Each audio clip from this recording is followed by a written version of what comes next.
Figures gleaned from the Ministry of Finance indicate that as at May end in 2017, Cameroon's overall debt tallied 5,383 billion CFA francs, and while eyebrows have been rising steadily over the rapidly soaring national indebtedness, the authorities are finding consolation in claims that it still remains way below sub-regional limits.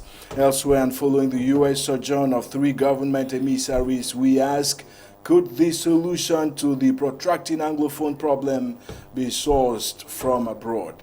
This is Tough Talk, and thanks once again for accepting to share part of your precious time in our very humble company. We'll be back in a jiffy for deliberations.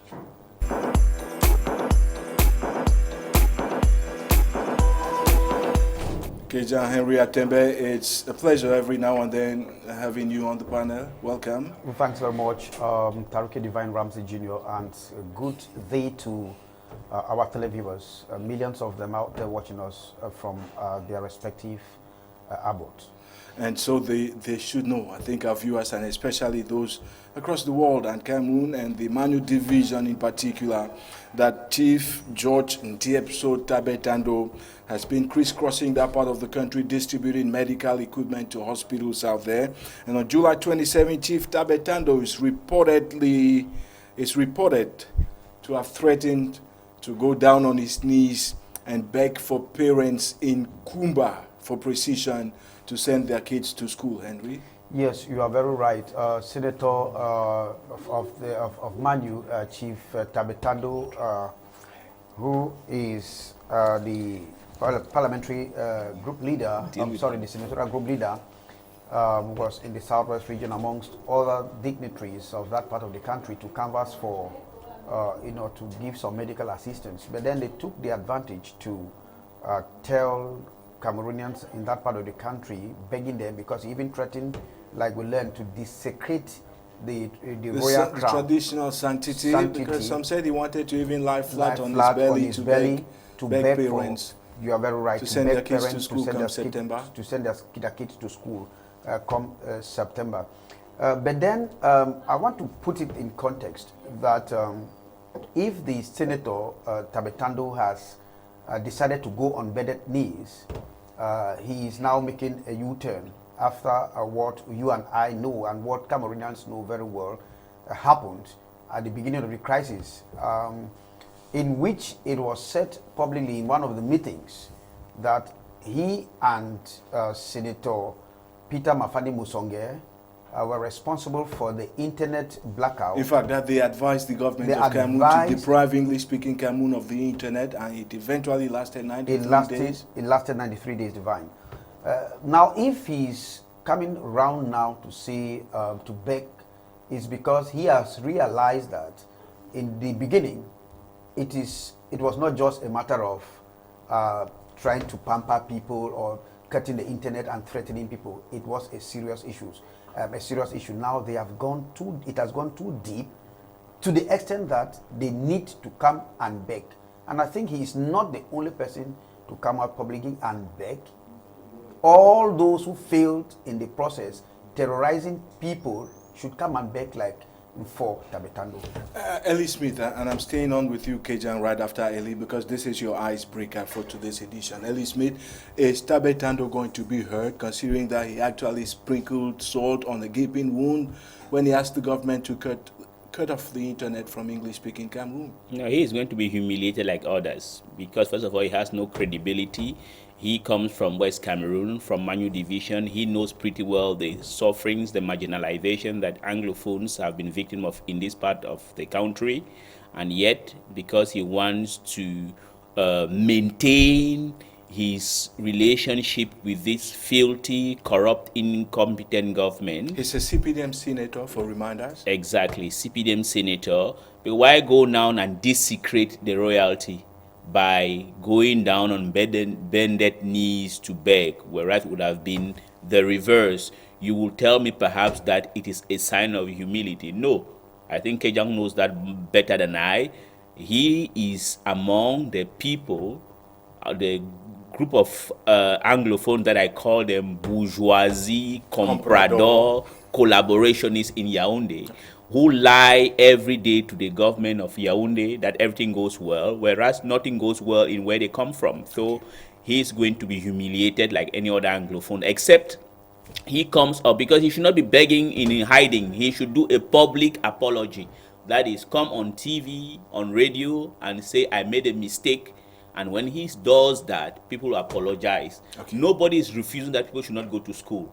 But for Christ's sake, how would they expect the people of Manu to go to school when Agbo, Bala from Manu is in prison, for Christ's sake? And he did not go to prison because he committed any offense. So no, well, he's going to be humiliated like Kleda, Tanganji, and all those Anglophones who went there to beg to satisfy their Francophone elites in Yaoundé. And for those who want balance, we need to tell you that we got in touch with Chief George Diepso for Tabetando before the start of this edition of Toughtalk. He actually promised he could make it through the phone, comment for balance. Unfortunately, a couple of seconds ago, producer Emmanuel Bivirka just informed us that Chief Tabetando actually says he is in a meeting. And for those who like fact checking, you can go to the mobile telephone operators. They will tell you what time exactly we tried to get in touch in vain with Chief Tabetando. But the chief actually says, Henry, and this is quite important, that the children of English-speaking Cameroon, from English-speaking Cameroon, are innocent, and they should not be paying for a sin they did not commit. They should be sent back to school. He is right to say that. They should be sent back to school, like Elie said. But then the question is, who actually caused the children from staying home? It's not for Tabetando. It's neither the bishops, it's neither the teachers, and it's neither Bala, Fontaine, or BBC. It is because of the failure to come to a consensus. It's because the government failed to listen, and because the government thought they could use the military, the police, the gendarmes to clamp down on citizens, frighten people to run away and give up, then they must have succeeded. So the government is responsible for the children not going back to school. I'll stay with you, and that's how we move out of this. Elie Smith, how could we come to this? A couple of years ago, Henry, the chiefs just needed to cough, and their word was done. That is true. Was executed. Because the chiefs have lost. Has it come to this? A chief goes down on his knees. Yes, the chief are now going down on their knees because now the chiefdom or the deity is no more regarded with respect, because most of them lost their respect when they started dining, with the powers against their people. When you find chiefs moving into nightclubs, something we don't even need to, it is sacrilegious. Fighting with their subjects over women. Or drinks. Seizing lands from their subjects. And then you start having humiliation in public. When chiefs go to swimming pools and admire buttocks in bikinis, they lost the respect. Formerly our chiefs, when they are coming at a distance, you see you bend and the chief passes. You don't even dare look at the chief in your eyes. Okay. But now they have gone the way they have gone. They are very more deep into politics, and even more than the politicians, and against their people. Now their people are turning against them. So it's difficult for people to listen to their chiefs. Thanks, Henry. That was your icebreaker. Of course, we had chip-ins from Elie Smith, and Elie, this is yours. I thank him for that. We start with you, Elie Smith. Do you have a mea culpa concerning dates, landmark dates in Cameroon historical evolution? Yes, a mea maxima culpa. In fact, I think in the last edition of this program, and to sin is humane, I mentioned a Thornton agreement of Simon Littleton agreement, where I said it was that agreement that officialized the demarcation of West Cameroon and East Cameroon. But I beg to say, these things, we are human beings, and I made a mistake. What happened is that you give me a little bit of time.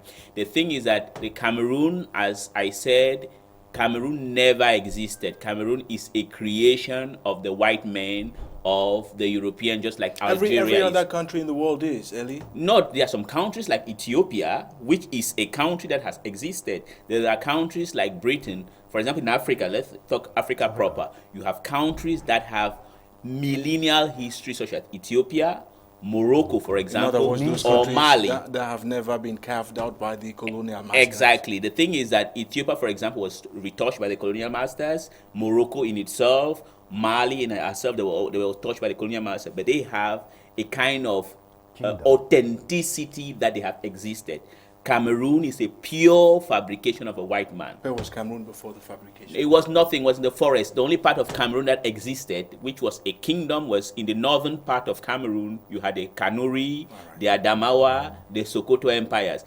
There's one out of pride, because we black people like to lie to ourselves. We talk about Fumban, whatever. Those things are no kingdom. Well, there are some type of, anyway, they didn't have that legitimacy like Sokoto or Adamawa. In Equatorial Africa, we had like the Congo Empire or the Benin. Okay, I'll leave that story. Now, coming back to Cameroon is that... That's the mea culpa proper now. Proper now. Cameroon is a creation of the Germans.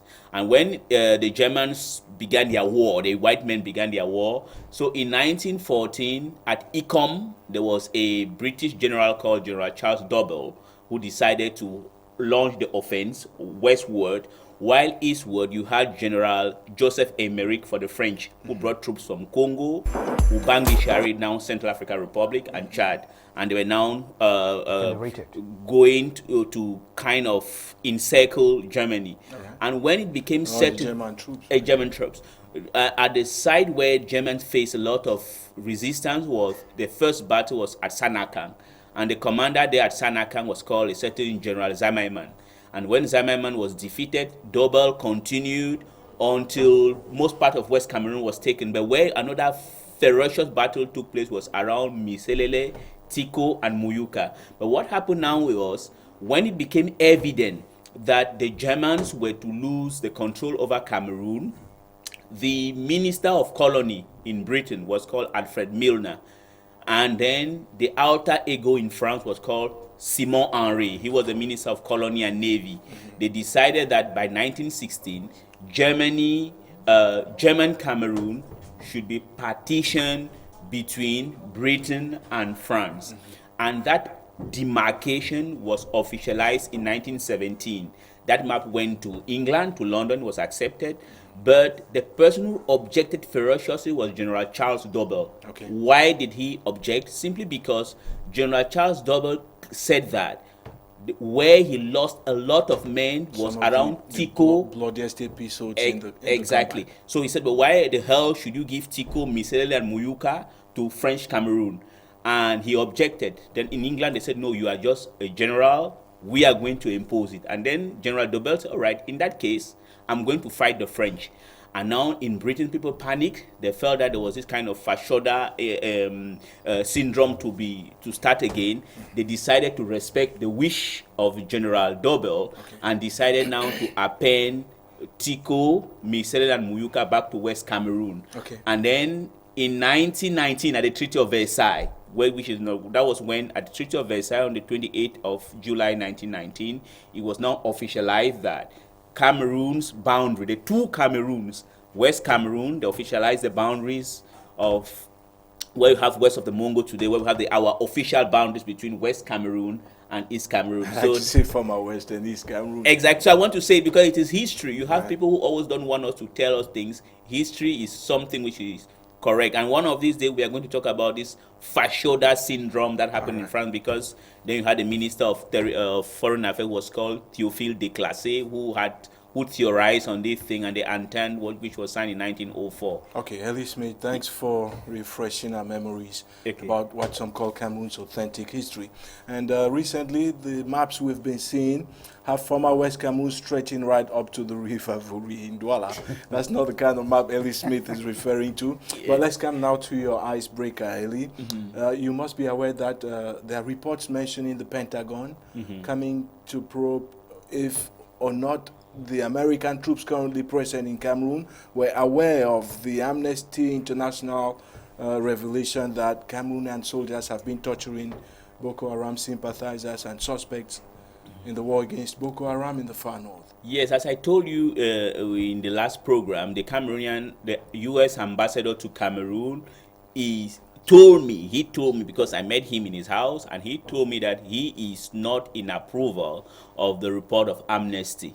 But I think that his rejection of the amnesty report doesn't seem to tally or augur well with the people of the Pentagon, because the Americans want a kind of reputation for their troops to be intact. You know, there's a kind of Leahy law. Leahy law deprives, armies of assistance from the United States if they are found wanting in respect of human rights. Yes. Now, that's why I think the Pentagon wants to carry out her own investigation to find out whether the apprehension or the reservation put forward by the U.S. ambassador to Cameroon, objecting to what Amnesty International said, was correct, or is it that the U.S. ambassador to Cameroon is too close to the government of Cameroon? Is he too pro-government?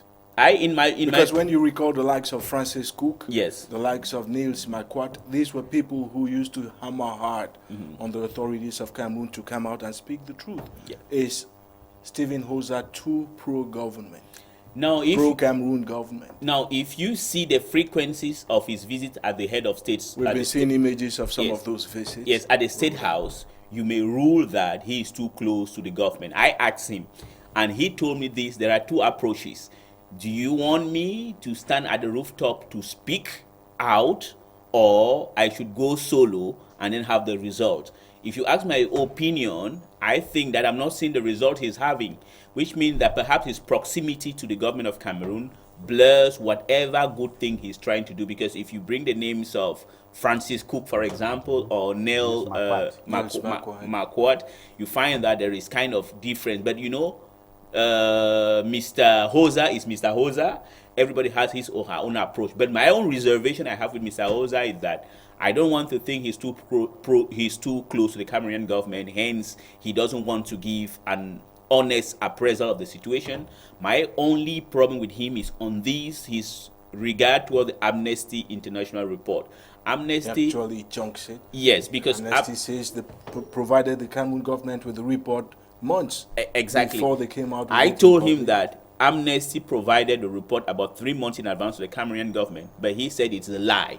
Now it is between him and Amnesty and the Cameroon government and Amnesty International to come out and say the truth. But I think that, as I told him, and I'm saying it here categorically, I will believe Amnesty International anytime, anywhere, any day, because they have a reputation of doing independent reports. And it is not the first time. And I even think that the report of Amnesty vis-a-vis the human rights violation of Cameroon army in the far north is a kind of underreported, because the Cameroon army is quite atrocious in the way they proceed. You just need to look at the way they do things in West Cameroon or even here in Douala. So that is my point of view. Okay. Thanks very much, Elie. And that was exceptionally long for our icebreakers in this other edition of Tough Talk. We will take a brief respite, and when we come back, we'll be launching incursions into our first sticking point for this edition. It is all about the impression management missions by Cameroonian authorities to the US and Europe. We'll be back in a jiffy.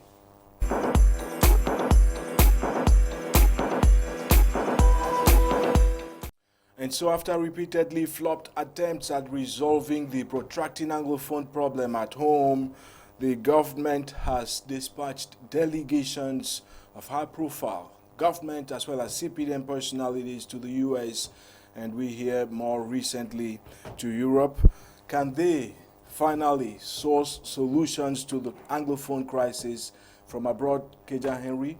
While we're preparing this edition of Tough Talk yesterday, our eyes were focused on the United States of America, but the roster is growing longer and longer. Yes. There are more delegations to more places in the world. There are more delegations to more areas of the world. There is another delegation that is out there in Brussels, or supposed to leave for Brussels, I think on Saturday, that is the 5th, led by Minister Laurent Esso, in which Minister of Justice and Keeper of the Seal, in which you will find Le Jeune Bala, Minister of Foreign Affairs, plus Acho. But then we think there is another delegation that is certainly going to the UK for this very explanatory, as they put it, for this explanatory mission. It is a an explanatory political mission, like you are putting it. But then you probably want to ask the objective of this mission. Well, I'll not ask the question and answer them. On a crawler, there you can see impression management mission to the U.S. Now, Elie Smith, let's come precisely to the mission that left for the United States on the 3rd of August. It's actually going to be a week-long sojourn because the mission ends on the 9th of August. It includes, and this is the composition for the U.S. delegation, Paul Gogomo Mingo, Director of Cabinet at the Prime Minister's Office, Elvis Ngole, former Minister of Wildlife and Forestry and currently head of the CPDM Academy, and Professor Fabian Cott, Technical Advisor at the Prime Minister's Office. The general impression, Elie Smith, is that the government fails at home and then goes to look for solutions beyond Cameroon's borders. Is it workable? It's not workable. It's not workable. Then once again, I think this government is really incompetent, right? Because if I were the government of Cameroon, what I will do is that in almost all the delegations that I'm fanning out of the world to go and give my own position, I will at least take some Anglophones who have some credibility and who perhaps are sharing their point of view. What kind of Anglophones would you include in the mission? You can use Julius Achu, the lawyer of the one-man consortium, for example. Is he so influential to be included in such a delegation? At least he supports what the government of Cameroon is doing.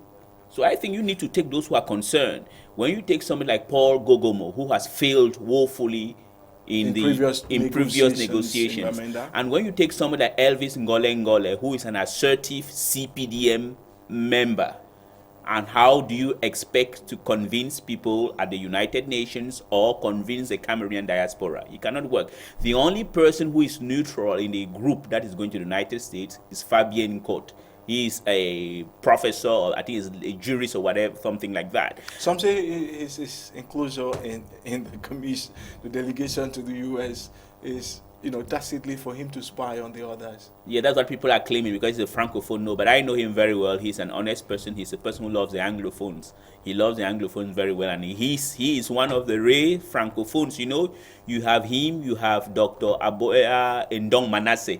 Aboya Ndong Manasseh is even one notch upper because he has investigated on Anglophone problems. He has even written a lot about it. I know a lot of people who are going to fall out with you when you hip the showers on Aboya Manasseh because some say he used the media, he spoke his way into a government appointment. Well, then now that depends, right? But I want to say academically, honestly speaking, or morally, if you want to have a kind of justification, a kind of authority, a kind of credibility, you must at least have the decency to say Kejang is a very good journalist. Now, as far as history of Anglophone Cameroon is concerned, for Christ's sake, Aboya wrote extensively in one French newspaper called Le Monde Diplomatique the very problems that the Anglophones are having today. Aboya Ndong Manasseh is the only person I know who went and interviewed Ebon Alobwede, one of the former chairs of the Southern Cameroon National Council. Okay. He is the only francophone I know who went and met Albert Mukong, and he published, we were in Paris together, a thing in Lettre du Continent, a special on Anglophone Cameroon. He is the only francophone of that generation that I know who is objective. Now, if he has used the media to find his way where he is, but that doesn't remove the fact that he's objective. And now to come back on this mission to the United States, I think it's just a waste of taxpayers' money. There are other solutions that can be put on the table to solve the problem. Okay, Elie says it's a sheer waste of taxpayers' hard-earned money. Kejang Henry, can the solution to Cameroon's, the Anglophone crisis, come from abroad? Remember, Cameroon's ambassador to the U.S., who doubles as permanent representative at the UN, is called Michel Thomo, and he's been instructed to arrange a hitch-free meeting for these people. Can they talk to the Cameroonian diaspora in the U.S. and hope to get a favorable response? I want to say a categoric no. And I will take you back to Mission to Color. Mission to Color. Mongo Betty wrote Mission to Color in 1957. In fact, it was published. So that was a pre-colonial writer. What the mission to in which Kala the contain? protagonist is going back. In fact, Mongo Betty has seen these things. People had seen it, in which it was not by sheer error. The protagonist, Medzang, was going back to southern Cameroon, and Mongo Betty mentioned it in the book, Mission to Kala. Go, for those who have it on their shelves, they should just go and open and find Mission to Kala Mongo Betty. And he's talking about the southern Cameroons. Now, was Mongo Betty naive? Was he a prophet to see what Cameroons will be? Probably. A visionary writer? So, the mission to the United States or to Europe, it's a similar mission to Kala. To Kala. Now, it's like Minister Professor Ngolengoler quote and Gogomu are going to explain matrimonial difficulties. But that is it. What are the difficulties in the matrimonial... Conjugal difficulties? Conjugal or whatever. The wedlock? Don't forget that it is going to be a very dangerous mission. I'm afraid. I received a phone call and they told me that they are waiting for them with tomatoes. And then I was saddened. I said, but what is that all means this? Cameroonians based in the US are waiting for I waited for tomatoes. I said, but is this mission to Kala going to be an easy mission for these delegation members? The trial. What would they be telling them? Because they said they are going for an explanatory mission. You are going to explain what either people do not know or they know and need more clarification. And this is the explanatory theory that I suppose Professor Ngolengola, as a political scientist, knows. If it were the Boko Haram, we say we don't know because it's asymmetric, because it's changing its phase and so on.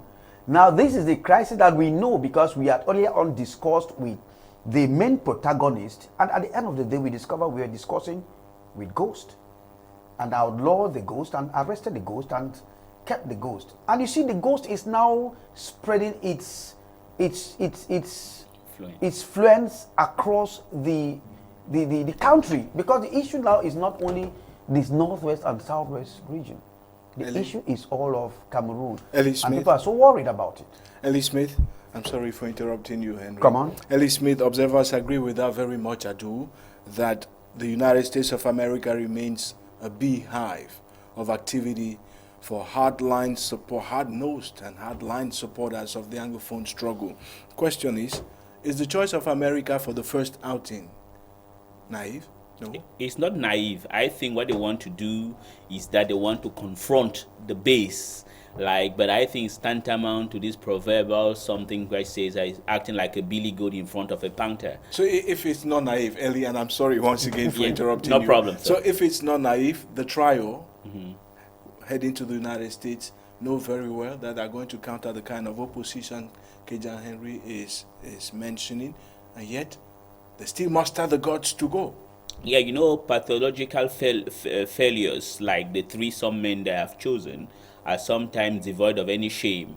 And then you have a government that doesn't know her way out. And you see in this battle between West Cameroonians and the government of the Republic of Cameroon at Yaoundé, the victors are the Anglophones, because they know how they live in the 21st century against a government that lives in the 17th century. They don't know how to use basic communication tools. What they would have done is that this problem began here. The people who began the whole protest are here. Why don't you negotiate with them? The government should be humble enough. Probably because America has become a playground for some of the staunchest separatist activists. No, let me say, They have even succeeded. Skako, for example, has succeeded in designating a leader who is on an offensive across the world. Recently, he was in South Africa. Yes. So you need to counter these moves. No, I think they are doing that simply because at the United States Senate and House of Congress, they have been holding a series of hearings. I think that's what has panicked the whole government of Cameroon. But when you act out of panic, that's you are a kind of reactionary person. You don't have the necessary wherewithal. The strategy is not there. What they would have done first, if I were them, I would try to first speak with the Cameroonian diaspora before going to meet the various officials. Where do you speak with them? At the FODIAS, the recent conclave in Yaoundé that regrouped government officials and and people from abroad, Cameroonians based abroad. No, the thing That is was a fine place to talk about the Anglophone problem, but they didn't even mention it. but the jamboree in Yaoundé was cherry-picked. All those who were supporting the CPDM came because there are a number of Anglophones who wanted to come to Cameroon. They were arrested and sent back. So I think the thing is that this government is really incompetent. They have been in power for 34 long years. They have outlived what they can do. They have they have nothing to provide. I think they are going to the United States simply because they think, let's go there because it seems to be the hideout for separatists. But the question is, most people in the United States, for Christ's sake, were not that radical as they are today. It's simply because they have been used and abused by the same government. So I think that the government... They don't live in Cameroon, Elie Smith, so how they No, abused? the thing is that, let me tell you something. There's something that we forget, Henry, Divine, I'm sorry. We always need to learn from others. The problem with the government of Cameroon is that we are so proud, we don't want to learn. Look at Rwanda and Burundi. When you have a country with a large diaspora out of the country, you have to know that you are creating the labeling environment for hatred. Most people who are in the United States of America did not live here because they wanted to leave. Most Anglophones who left this country because they were either expelled, frustrated because of political differences. So now when they leave, they go without grudges, and then they transmit that grudges to their parents, to their children. What the government of Cameroon has to do is simple. Try to bring everybody back home, create an enabling environment. Okay. Going there, wasting taxpayers' money and being received with tomatoes will not solve the problem. On the contrary, I think it's going to embolden those who are against this government. And I think what the government would have done instead of using these serial failures, they would have, at least they have a panoply of people in Yaoundé that have nothing to do with the government, or who are able, who have some credibility, would have been selected and sent to the United States to see how they can diffuse the current tension, the image of Cameroon that has been soiled. Thanks very much, Elie. Some have, said or emitted the impression that this mission and the other missions have all failed even before they actually start. Keja Henry, some have nicknamed the mission to the U.S. a lies-telling mission. Yes, because we already know the truth, or they already know the truth. The SPMs, or you call them Special Political Missions Abroad, headed by one, Gogomu is heading the one for the U.S. and Gogomu, who some call a calamitous flop. Calamitous flop after he could not negotiate with the teachers and went back with resolutions that were concocted and signed in Yaoundé and called it the Yaoundé resolution, which is, and in fact, was supposed to be the Banda resolution. That never was. And Minister Laurent Esso, who could not negotiate with the lawyers at the beginning of the story, and because he arrogated a lot, and he even said that the lawyers were going to go back to court because they'll be hungry. There will come a time when their stomachs will no more defend or resist the extra hunger, and so they will go back to court. And here we are today. So talking about the mission, which is a mission of lies telling, eventually they will speak. The world is not like it used to be before. Even as they are speaking in the hall, they are streaming and we are following. So anybody can easily decipher whether it is a lie or it's a truism. But we already know the story. Lies telling or not, Henry. Yes. Well, the separatists have been in touch with American congressmen and women. Okay. They've told them their own side of the story. story. And Elie was saying a while ago that, the missions are all tantamount to a waste of taxpayers' hard-earned money. But if the separatists can serve American congressmen and women their own version of the story, isn't it only but normal that the government sends its own emissaries to go and tell these people? You are correct. Even if the government did not send, those congressmen would have loved to have the version of the government of Cameroon rather than sitting on the fence and listening to one side of a story. To balance, they will listen and then they will know who is correct. Because I know the government will certainly move to tell the congressmen or those at the diaspora and the Americans that they have granted some concessions, okay, and they are willing to grant more concessions. But because of the steam that is coming from abroad, they think, like Elie said, they are threatening. And because of that, it is important to support the complex political move that they are making, rather than instead supporting or listening only to those who are the diaspora. But don't forget, sometimes if you have 5 children, one child is persistently complaining and you keep quiet, it becomes dangerous. All right. That child would turn against you and not against his brothers. And no, don't forget that one of the children or all the children will know that that child has a problem and the father is refusing to solve the problem. And they will gang up with their brother and to push you to answer that question. Elie Smith, you must agree, this is what real governments do. If somebody is telling a story, unilaterally, you need to counterbalance, which is what the government is doing with the missions. They have waited for 8 months before doing it, because I think initially they had said, as people in Yaoundé are so arrogant since the Fumban agreement where they cheated the Anglophone, they said it's only Bamenda. So they felt that those people were not going to have any impact. As I want to repeat, the people of the diaspora, they are not necessarily all secessionists. Yes. The thing is, the people of the diaspora just want justice here in Cameroon. They want to be treated fairly and equally. And they have gone now, they did the right PR campaign.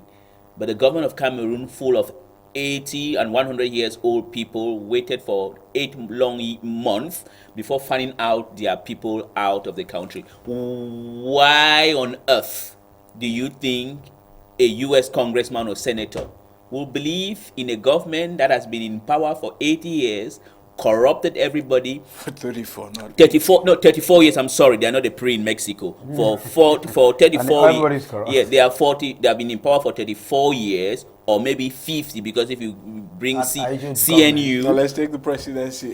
Good, all right. They have been in power for so long, and they have ruined this country in terms of human rights. And how do you expect a US senator who believes in human rights to believe in a corrupt individual who has been unable to negotiate something in his own country, in Yaoundé, in Bamenda, and come and speak to him when you have somebody like Ngole, who is proud to talk about the CPDM? And we know the CPDM has, for Christ's sake, never won a single election in this country. I want to challenge anybody to tell me which election CPDM has ever won. You don't have the proof, Elie. I have the proofs. We have the proofs. I have somebody at the ministry. We have the proofs. They have never won any election in this country. And I'm sorry to brutally. No problem. No problem. Kejan Henry, we're heading towards a scenario where the Anglophone, Cameroon Anglophone diaspora is split. Elie mentioned it. There are Cameroonians based abroad who are not pro-Southern Cameroon. You are correct. Now, if this mission goes to the US, for example, and succeeds to talk with the pro-government Cameroonians in the diaspora, there could be a tacit war among Cameroonians residing in the US. It might not. That's what we may be driving towards. Well, you see, they already know the game of democracy and the spirit of the democratic principles. Even if the government succeeds, because I know they are moving with the times, they know who is who, the Maurice, the Skakov, whoever the government dialogues with. One thing is for sure, even those people know that there is an injustice somewhere. Okay. They are not, like Elie said, not everybody is pro-secessionist, and not everybody is pro-federalist. So whatever political structure they go and defend, we expect the result to come back. Okay. So Cameroon's English-speaking Northwest region is one of the hottest hotbeds of anti-government sentiments. And standing by phone from the regional headquarters, Bamenda, is Bureau Chief Elie Collins. Elie, good morning. Hello, Elie Collins.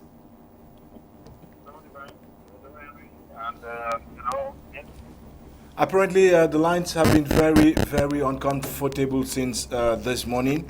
Can you speak a little bit louder, Elie Collins? I can barely get you right now. I think we're having some very unpleasant background noise.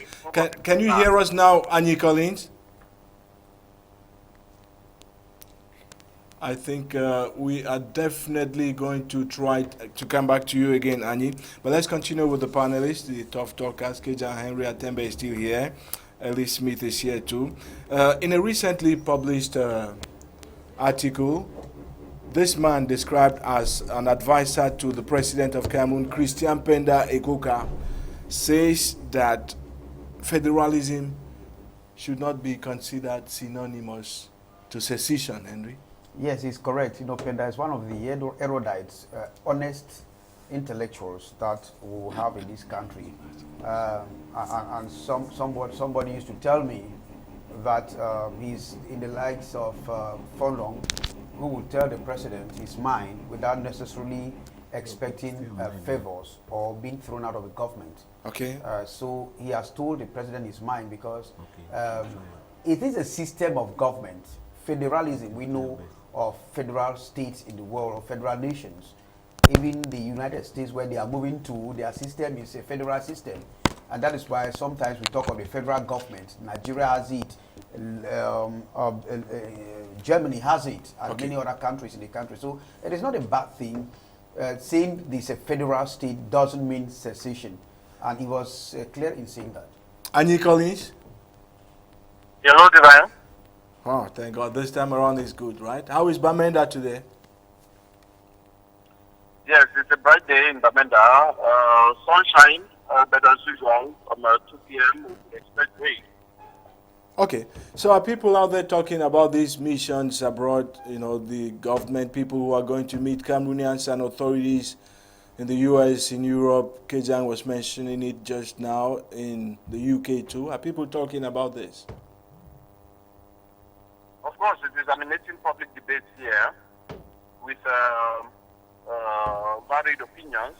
Of course, the opinions are just as varied too as the number of people too commenting on the issue. But many, to go by what many are saying, that the mission is coming late. Okay. But the Cameroon government was taking it very lightly when it just began, and the government could have acted and seen into the problems of the lawyers and the teachers very immediately when they just started. But that and the sluggishness, the slave fees, administration fees are done in Cameroon is the resultant effect of what we have today with the diaspora pushing ahead with especially tendency, and the government is as usual very reactive instead of proactive to arrest situations when they go out of hand. Okay. Collins, and recently officials of the Catholic, the Baptist, the Presbyterian churches were asked parents to send their kids for enrollment. The exercise for the Catholic Church precisely began on the 15th of July. What's the picture? Is it timid? Are people rushing for registration of their children? Well, we can't really say as at now. At one time, the governor's office issued a communique calling on people to get their children enrolled and so on. And the public came back on this, saying that if it's a matter of the government coming in to say something like this, then there will be worsening matters. Mm-hmm. And of course, when the clergy too announced this in churches, you know, during church services, there is time for announcements, and some of the Roman Catholic priests and the pastors of Protestant churches, they were bold at, they were cheered and bold at some Christians asking under their mouth where the other children are, given that there is all those who were arrested were still be held in detention, pre-trial detention in Yaoundé, and that members of the outlaw consortium are still there too in agonizing in jail while they're still waiting for the calls made by all sectors of national life in Cameroon, having called on the government to get them released. So some parents said if the churches want these people or children to go back to school, and the other children too who are in detention, what becomes of them? And the lawyers too to go back to court? What becomes of the major leaders who are also in court. Some haven't taken on self-exile. Some haven't been frightened and pushed out to exile in other countries. In other words, Annie Collins, you are saying that the impression out there is that the fact that the trial of the detained Anglophone activists adjourned on the 27th of July to the 30th of August, just on the eve of the resumption of schools for the next academic season, it sounds like spanners in the works? Well, it's likely not to yield much fruit. Well, let's wait for the results of what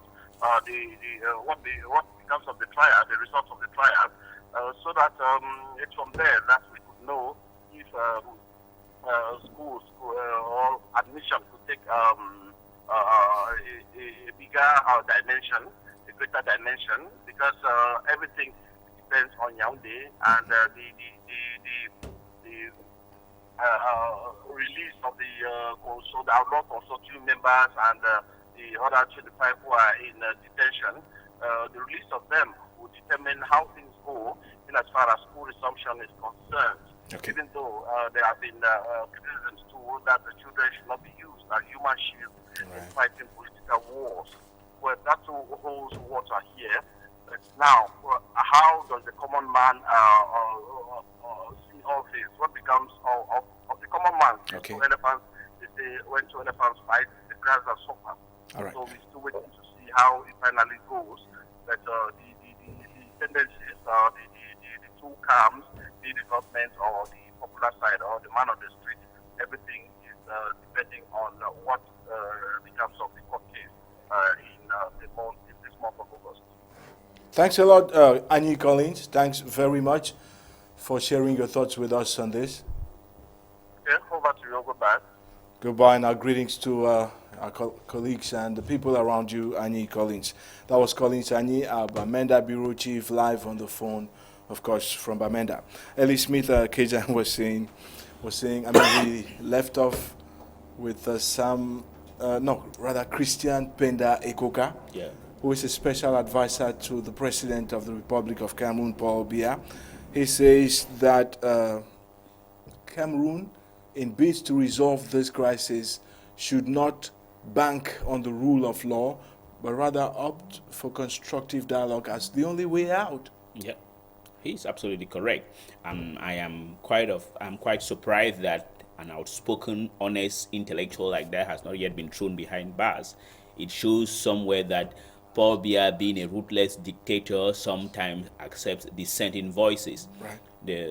And I think there's also an SDF. In other words, you're saying that's very audacious from someone so close to the President of the Republic, who says that the form and shape of Cameroon would stay intact. Mm-hmm. Of course, yes, that's audacious on his part. And that the thing is, no more so that he says such a thing, such a declaration, and he has not yet been thrown behind bars. Because we know that in this country, when you are outspoken, you either be dismissed from where you're working, or you go behind bars. So I think there, and kudos to Mr. Paul Biya, because if somebody who has been in power for so long, and there's one thing which seems to disturb me with Paul Biya, is that there is one of my colleagues here, his name is Anani Binji Rabie, who works for Canal. He is alive.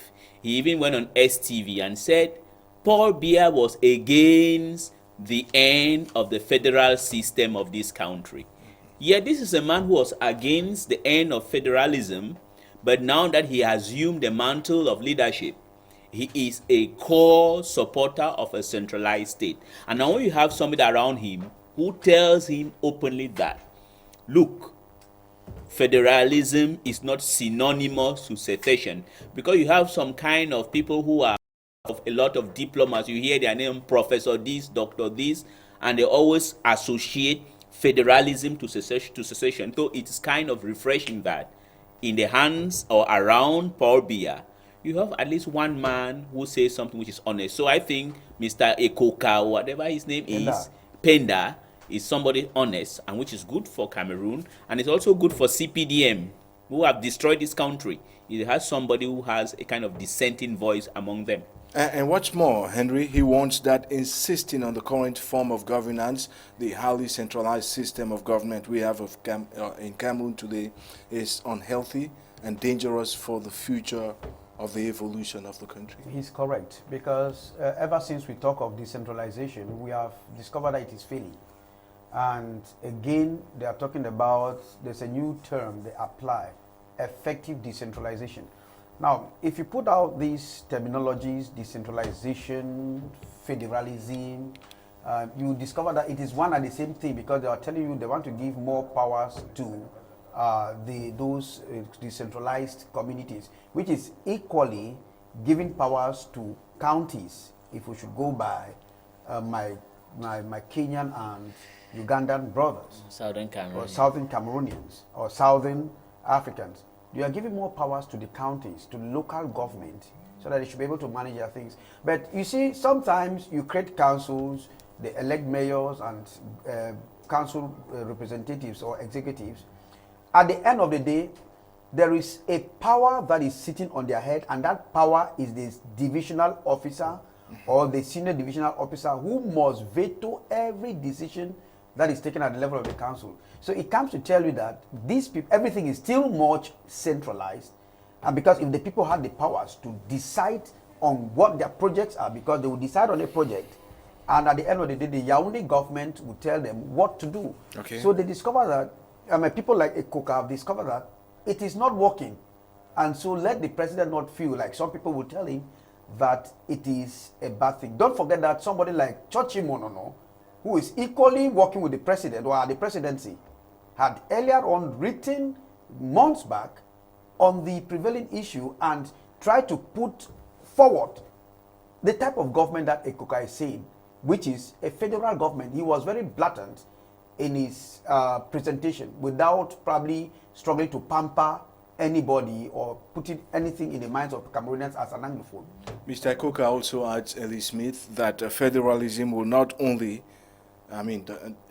federalism not only has an inbuilt potential to drive growth and development across Cameroon, but it adds credence to the notion of diversity, or rather unity in diversity, as preached by the founding fathers of this country.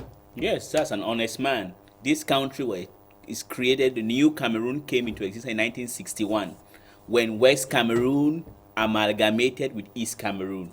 When they talk about unity in diversity in this country, it's not unity in Basa speaking Meta or speaking Bangante. No, the unity in diversity here is two cultures, Anglophone and Francophone culture.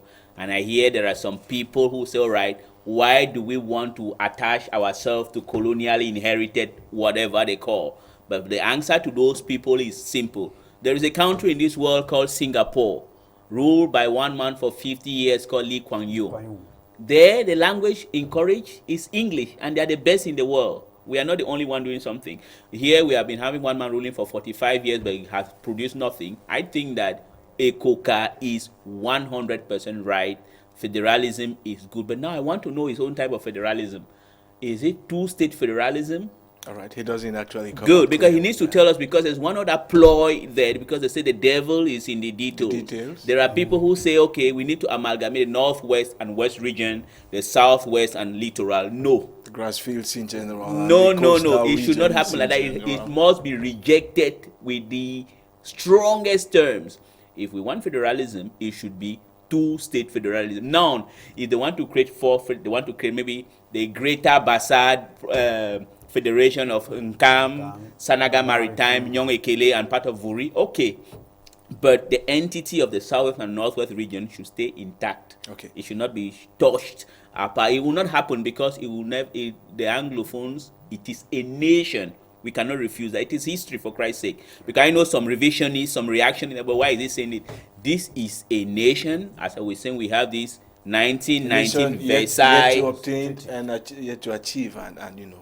The independence. Its independence. It's no, not there yet. No, they had the first independence 1961, and then they united with the Republic of Cameroon. Yes. Now is the second aspiring independence that is in the works, and it is going to happen. It is going to happen if the government of Cameroon doesn't solve this problem. If you don't solve it and you keep on sending Gogomo and another person called, what is that, Eso? Laurent Laurent Eso. Eso, who doesn't even Justice. speak English, sending him to Brussels, with whom is he going to speak? If you continue, there's Bala. Lejeune Bela, who cannot speak English as well. He speaks No, he English. speaks He's been Cameroon's English. ambassador to Oh, France. well, Wow. anyway, these are people, honestly speaking, I'm saying my mind. We love Cameroon, we are patriotic. The problems are there. Don't elude the problem. Don't try to color it in another, giving it another pigmentation. The thing is, Ekoka is right. Federalism is the source of this country. Personally, I'm not a federalist nor a unionist, but I support democracy. The majority must prevail, and the majority in West Cameroon, Skakuf,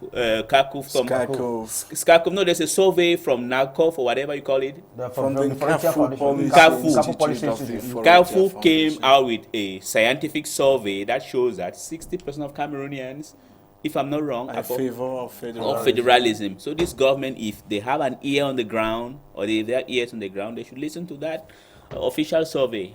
Okay, now, so the conclusion would be that, Banda, Ekoka, Christian is a forward-looking Cameroonian. I mean, it depends on where you stand to look at all of this, but then the position we stand to look at is as independent and free-thinking journalists operating on the platform of Canal de English. Keja Henry, let's get back to the missions because that's the sticking point at this point in time. The delegation to New York, some say, is to counter the hyper-activism by Cameroonians based in the U.S. It's a head-on collision they're going in for. Yes, that is the social choice theory, which I suppose Professor Ngole knows because he's a political scientist, and I believe he's even going to be the one doing most of the talking. Okay. Though at the head of the delegation is Professor Paul Gogomo, because he has to give an explanation of what happened when he was negotiating with the teachers. Okay, Henry, if you don't mind, because this is quite important. As we speak, dignitaries of the leading opposition Social Democratic Front, the SDF, this should be good news for people like you, Henry. You should know why. Are converging on Banda, the headquarters of the Northwest region, for a national executive conclave slated for this weekend. Among them is Francis Wache, publisher of the Post newspaper and mayor of the Nkor Rural Council, that's in the Bui division of the Northwest region. Lord Mayor, good morning. Hello. Yeah, thanks for getting in. Morning, Divine. You speak like a white person, even though you're in one of the remotest parts of Cameroon, Lord Mayor. I want to first of all indicate that the line is a bit shaky, and I hope you're getting me. We are getting you 5 on 5, Lord Mayor. When we got in touch with you earlier today, the lines were very bad. I wish to first of all thank you for thinking about us in the backwoods. It's a pleasure to be a guest on your program. It's a pleasure to have you, Lord Mayor. We don't have the discussion agenda for the next meeting this weekend, and I guess you have an insight into what will be discussed at the meeting. Are we expecting a call for school goers to return to school come September, Lord Mayor? Well, I think that the decision about going back to school should be logically taken by those who instructed that school should not. All right. And therefore, if you call it, if they say that there is a farewell to arms, then I'm very sure that everybody will listen to that clarion call. Okay. My thinking has very little to do with that. I have my personal views about that. All right. Definitely, but I think that if we really want things to go in a very smooth and a logical manner, it will be incumbent on those who initially call for the boycott of schools to be able to say that we are also calling an end instructions for a boycott. Okay. In a recent outing, Lord Mayor, in a recent outing, your party chairman, Ni John Frundi, actually said that the UN, the United Nations, should wade in now and resolve the crisis or take the blame if this finally boils up into a civil strife? I did not quite get you, but you're talking about the national chairman's views on the crime. The national chairman represents the Social Democratic Front. Right. And when he speaks on behalf, or in the name of the party, it is presumptuous on my part. It would be presumptuous on my part to comment on his views. And therefore, to be very candid with you, if those views are the views of the national chairman who represents the Social Democratic Front, I might have differences, I might agree, I might not agree. Right. But compared, because decisions are not unilateral, once a consensus has been taken on an issue, you are bound to respect that. Okay, but of course the SDF will get a lot of verbal backlashes if it actually urged parents to send their kids to school from the hardliners of the struggle, the Anglophone crisis. Well, once more, I'm apologizing because I can hardly get you. The line continues to be chaotic. But if I gather a little bit, the SDF as a front-line opposition party has a right to speak when the nation has burning issues like the Anglophone crisis. All right. And I say that when you hear the chairman becomes the mouthpiece of a party, and those views are usually taken in conclave, like we'll be having another conclave, that is the National Executive Committee this weekend, and those are the issues that are tabled and are hotly and sometimes even violently debated. But the important thing is that at the end of each session, when the resolutions are taken, you can imagine that the ideas represent a cross-section of all the members of that particular institution. Okay, so let's talk about Nkor a little bit. I wanted to ask you, Lord Mayor, how you serve as the mayor of that part of the country and still manage to run the Post newspaper, which is one of the most widely read across Cameroon and probably beyond. Well, Divine, thank you for talking about Nkor. I would like to, first of all, also express of the inhabitants of the verdant valleys of Boni to Canal, the English, for giving us this opportunity to talk about the place which we call, we are in the habit of referring to Noni as the place where small is beautiful. And we manage the way we manage. Right. We manage with the resources we have. We manage with the talents we have. And we get along, small as we are, but we try to make it beautiful, Divine. Okay. For the last 4 years, that has been our cry, our intention. And I may just mention to you in passing that we in Noni have finally cruised to the communication superhighway with a community radio, which we have aptly named the Voice of Noni. Oh, that's good news. And therefore, while we might not always have the opportunity to talk to Canal, the people in Noni now have a radio, which is actually a community radio. Okay. And a community radio device is a radio that is run in the community. It is run for the community. It is run about the community, and it is run for the community. And therefore, you can see that there is a new impetus out in Noni land, a radio that will definitely inform, a radio that will definitely educate, and of course a radio that is constantly entertaining the people. We have the young the exhilarating young dance every morning, Divine.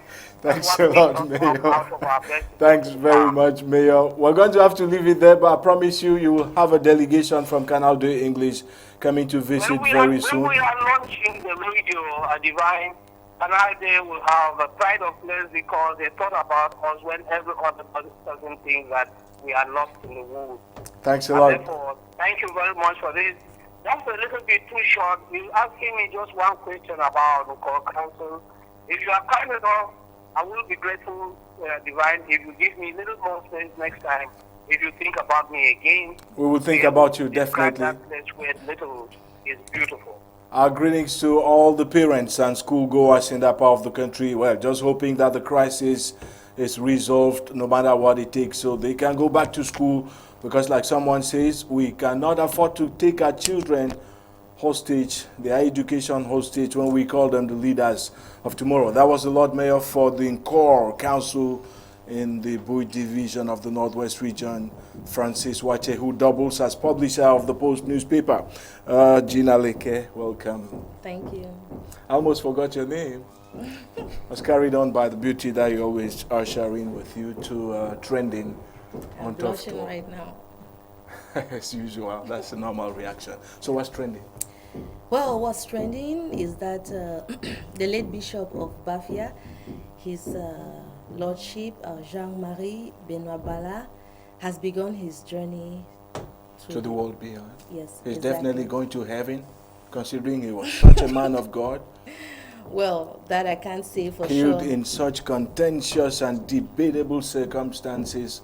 The doors of heaven should have been flung open by now. Well, that's the prayer of the Christians of Bafia and other Christians around the country, and of course beyond the country. And I'd just like to maybe inform our viewers that as we speak right now, a requiem mass should be going on at Bafia. It was scheduled to begin at 10 o'clock, and immediately after the mass, His Lordship Jean-Marie Benoit Bala will be laid to rest in a tomb which has already been made ready at the cathedral where he served as a bishop. But I also like to take our viewers back to the events of yesterday when his mortal remains were. Yesterday was the 2nd of Yesterday was August, the 2nd of August. Wednesday. Yes, and it was really an emotional moment from the Yaoundé, the mortuary of the Yaoundé hospital, where The Christians. Central Hospital in Yaoundé. Yes, where Christians, clergymen, well-wishers came out to bid farewell to a man of God who died under one of the most controversial circumstances the church has known. And immediately the mortal remains left the mortuary, was taken to the Our Lady of Victory Cathedral there in Yaoundé, and at the cathedral, the Archbishop of Yaoundé, His Grace Jean Mbaga, he said the mass, and he called for Christians to continue to pray for the bishop, and that let the bishop rest in peace, because as you know, Divine, his death has been, has raised a lot of controversy. In one of the eulogies, somebody mentioned and emphasized on the fact that, well, the suspected murderers of the man of God were actually hiding Yes. under the roofs of the Catholic Church. Yes, I was going to come to that. That's one of the controversy that I was going to be talking about. And I would just like to also remind our viewers that there were about more than 7 government ministers and the President of the Republic. And some of them were curiously absent, some of those ministers who have been directly implicated in this. Exactly, some of them were absent, and maybe they did not want the armor of God to strike in the church. I don't know. Yes, but the person who represented the head of state was the Minister of Justice, Laurent Esso, and just like I said, there were other government ministers in the church. And immediately after the service, at about 4 p.m., the corpse of the bishop was taken to Bafia, where he will be buried. But now, Divine, I would just like us to dwell on some controversies and a lot of rumor that has surrounded the death and the imminent burial of the bishop. Many Christians who came out yesterday to bid farewell to the bishop were hoping that at least for the last time they were going to see their bishop. But unfortunately, the casket of the bishop was never opened, and there are many Christians who were a bit frustrated, disappointed, that it would have been consoling for them to at least see their man of God. Even catch fleeting glimpses of the face of the late bishop once. Exactly, but that didn't happen. And so that has raised a lot of eyebrows, and people who have questioned if actually they are questioning what actually could be in the coffin, which is described as, some beautiful wood, which was actually sealed. So there are many people who are questioning if actually is the bishop who is lying in that particular coffin. I can bet you some of them will get to see the face of the late bishop in Bafia. Okay, we hope so. And I'm sure if that happens, it will actually help to, it will be some form of consolation, to them. And just at about 4 p.m. when the couple was about to leave Yaoundé, the cathedral for Bafia, something very strange happened, and it has been, making rounds on social media. The clouds became very dark. Okay. Yes, and there were some sparks of fire. Just like at 3 p.m. on Good Friday when Jesus Christ was crucified. Exactly. So, it was like people have said that this really goes further to show the kind of dark cloud that still surrounds the death of the bishop, which the church and the church has in general maintained. In Cameroon. Yes. That the church and its ministers have maintained that their bishop was brutally assassinated. That's the church and the bishops, especially Monsignor Cleda Samuel, saying it. Yes, and also we gathered that the day before the corpse of the bishop was in fact, the day the bishop's corpse was actually taken by the Catholic Church, the bailiff of the Catholic Church was denied access into the morgue to identify, and he's the one who was supposed to authenticate the corpse of the bishop. And if he was denied access, you see, these are some of the events that has been fueling all the speculations that probably the corpse of the bishop is not what's in the coffin. And equally, we also gathered that the day before there was a heated exchange between the Archbishop of Yaoundé, His Grace Jean Baga, and the President of the National Episcopal Conference, who is also the Archbishop of Douala, His Grace Samuel Cleda. And Samuel Cleda was very categorical. For him, he insisted that the Catholic Church should not collect the corpse of the bishop unless the state was ready to give the names of those who killed the bishop. But Jean Baga, His Grace Jean Baga, pleaded that, the church preaches should tone down its position, collect the remains of their colleague and lay him to rest. After that exchange, as we gathered, they finally accepted retrieval of the corpse. Exactly, and now made the program which we are having today. And just to also add that, the saga just continues, because just when the corpse was heading to Bafia around Bala, there was an accident. The motorcade rider who was leading the convoy to like Bafia, the escort rider, the pathfinder, he hit a car which had on board 5 people, and the victims, they were rushed to the hospital and with him. And we are gathering that particular escort rider has given up the ghost. So it's the Pope should hear this. That's what he's Catholic being Christians represented by the Apostolic Nuncio to Cameroon and Equatorial Guinea. So I'm sure he's going to relay all this information to the Pope. This is a chain of unfortunate occurrences hanging over the Catholic Church in Cameroon. Thanks very much. We'll be coming back on this next week. Most definitely. Because definitely there are going to be unfoldings and unfoldings. Yes, there are going to be unfoldings, especially as the burial, as we speak, might be taking place right now.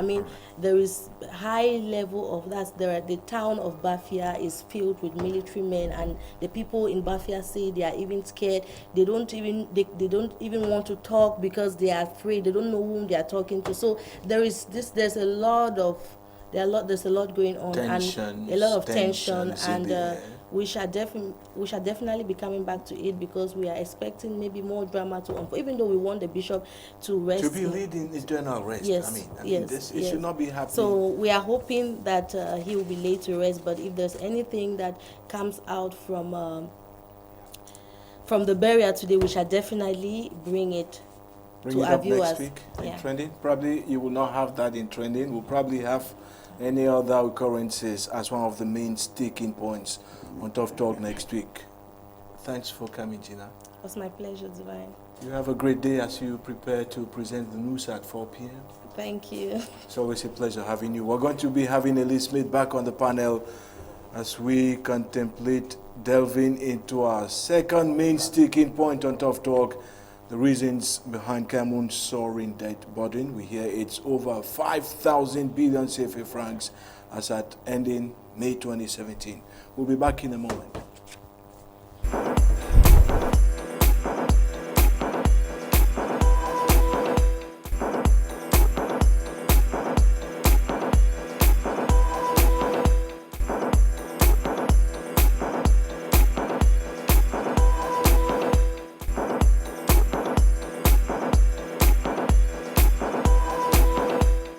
And so figures sourced from the Ministry of Finance indicate that as at December 31, 2016, the country's, and that's Cameroon's, total debt burden or load, both internal and foreign, stood at 4,725 billion CFA francs.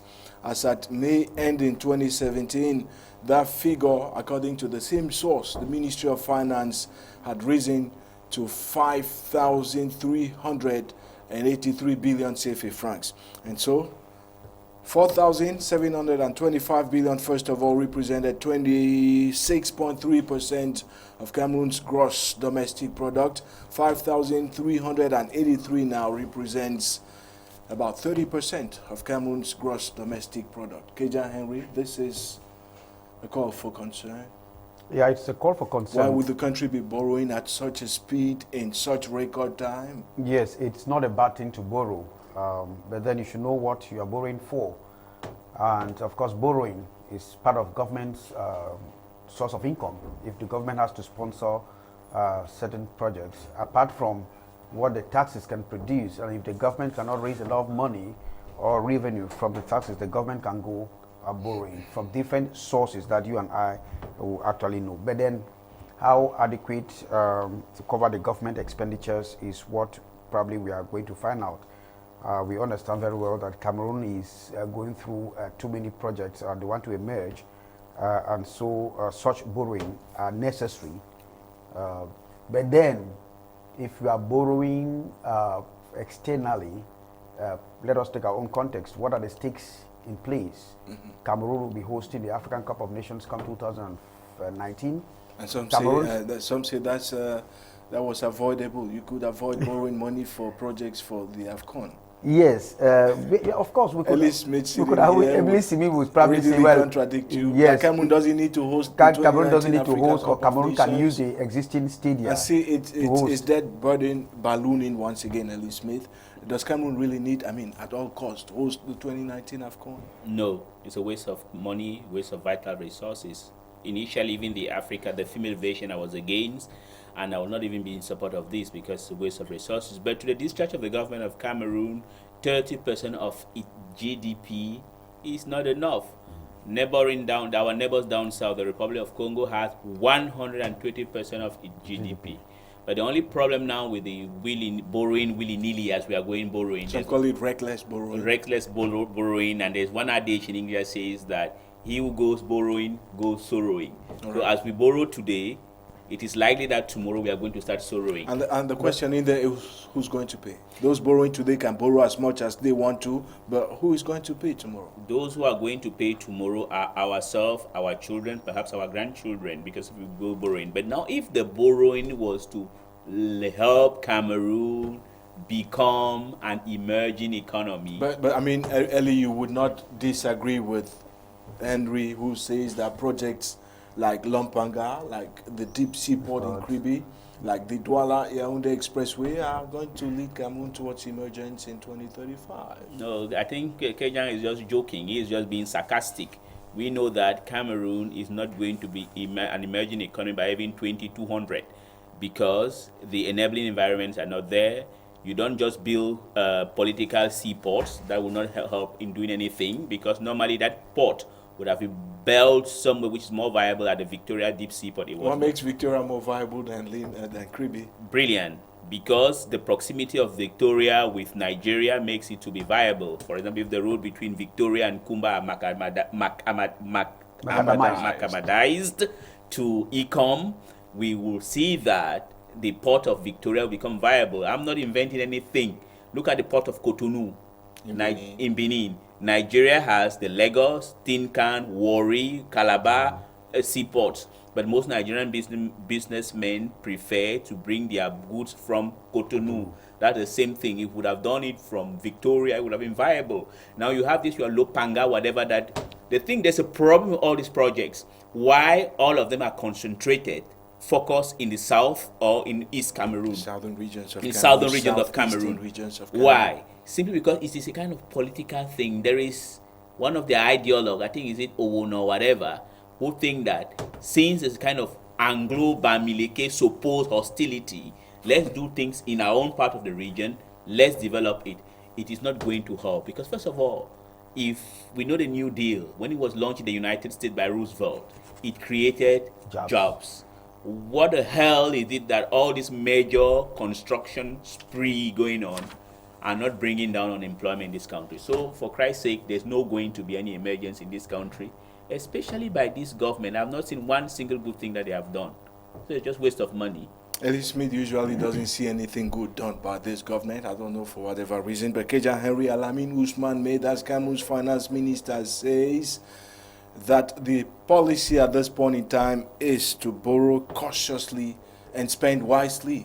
Yeah, that you is wouldn't deny the fact that the Caribbean port is being touted as one of the biggest along the West African coast. Along the West African coast. That is a very wise one from a financier, because those in microfinance sector will tell you borrow wisely and you spend, or you borrow rationally and spend cautiously wisely, and spend wisely. But I want to remind Elie that without even putting out as a debate, we understand that domestic the tax base cannot help the government alone to meet up with its project at hand. Let us keep the stadia aside. Yes. Mm-hmm. We have the energy crisis. It is true, you might say, let us go to Menchum, to tap from the Menchum. Thank you. We have the roads construction that are ongoing. Take the Kumamanfe road that has been macadamized. And of course, part of the borrowing came from the African Development Bank that you know. Because normally, and we are in times of crisis, because we cannot just go borrowing when you are not in crisis.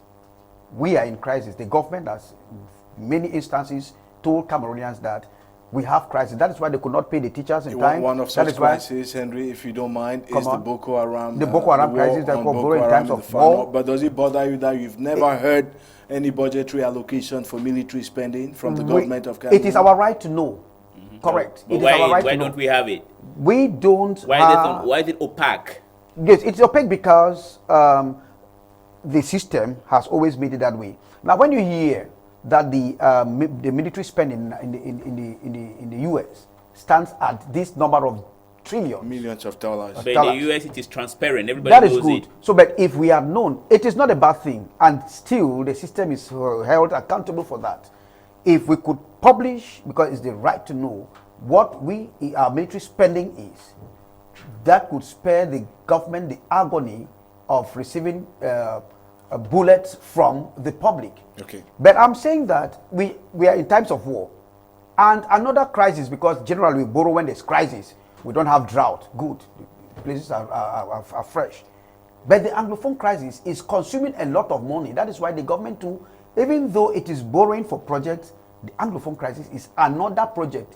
Because if you ask myself the question, what is the hell with the delegation? Do you know what is costing the government? Okay, so the government needs to borrow to send the government. Well, there are short term. We know that there are short term borrowings to the crisis, and of course long term borrowings. Lopanga has finished. Anyway, Elie Smith, East Cameroon. Elie Smith, CIMAC. That's the Economic and Monetary Community of Central Africa. CIMAC. Mm-hmm. It actually fixes the indebtedness ceiling at 70% of any country's GDP. Mm-hmm. Well, Cameroon finds consolation. The authorities actually say the indebtedness rate of Cameroon is only 30% of its GDP, which means we're a long way from Congo. Yes, you say, for example. Yeah, so the country can still borrow and borrow conveniently. Yes, you can borrow your way out of recession. You can do it.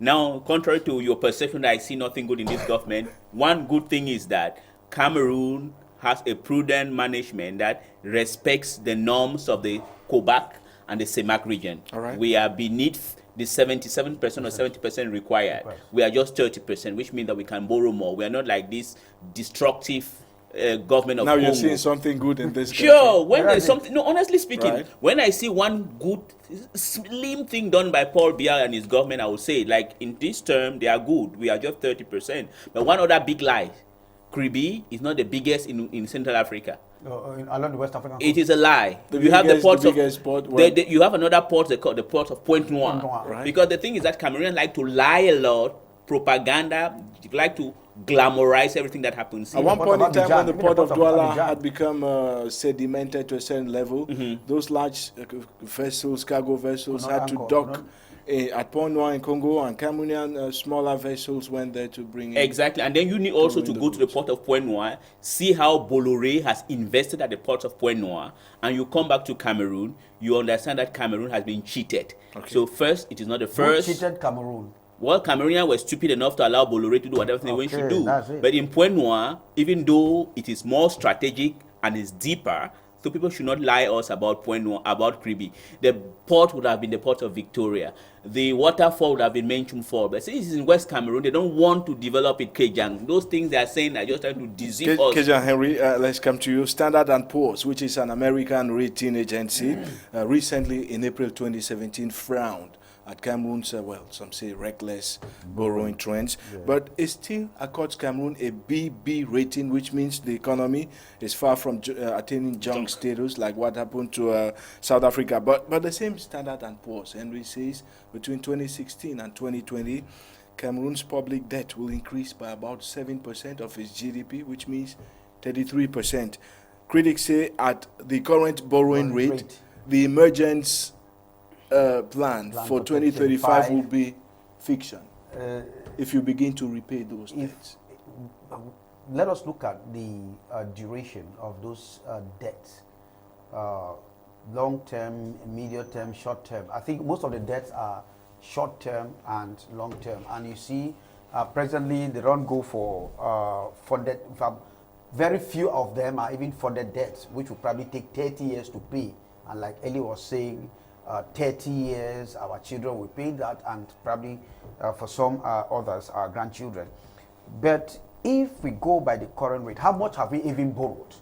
Because we are still very far down the base. As at May ending 2017, 5,800. 5,800. 5,383 billion CFA francs to be correct. Good. And in the next 5 years, when the projects will be done, for example, those projects which will be productive, like the deep sea port in Kribi, which we suppose, or whose first phase, Henry, was completed in 2014 and has still not been commissioned to we begin expect doing that now the business energy and sector generating probably income will for generate Cameroon. income for Cameroon. Elie Smith, one last word and we're out of here. No, one last word is that Standard & Poor's evaluation of Cameroon is not bad. And once again, I think the Cameroonian, in terms of macroeconomic management, are better than most countries in Central Africa, CEMAC region. That is a good point. But continuing borrowing willy-nilly is not going to help us. Okay.